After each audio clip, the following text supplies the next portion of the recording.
to evolve and change and show a different side of his coaching, and maybe it's just to get some of the pressure off him, do you think that he is able to do it, one? And secondly, do you think that he actually shows us some different looks as to how he goes about coaching this team? I think he's capable of it for sure. I think a big part of this is helping his team and players believe that they can do it at the top level. Now, England was the best example of that I think we saw in England in the World Cup, where you saw a U.S. team step on the field against a top 5 opponent and play a game where we came away saying, wow, who would you have said if it was a blind test, which was the better team? The U.S. were.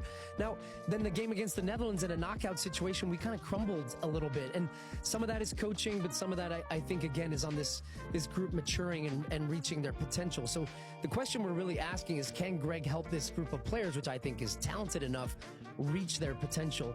And so games like this against Germany, albeit a friendly, and look, we've played in friendlies. They don't have the same intensity as a Copa America, a Gold Cup, even a World Cup. They just don't. I look at this German team. What type of motivation do they have after flying over to the U.S. and playing in a game that they know is probably more commercially driven than, football purists? But this is a chance for this U.S. team. So what does that mean from Greg's side? I think it's got to be, and the focus will continue to be on creating chances, being dynamic in the final third, and scoring goals. We've got a number 9 that can score goals at a high level. That's Balogun. He's doing it at Monaco. He did it previously in Ligue 1. I think he can be that guy.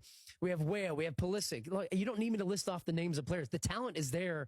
It's putting it all together now and having this team grow and believe that they can play against, but also putting them in spots to do so.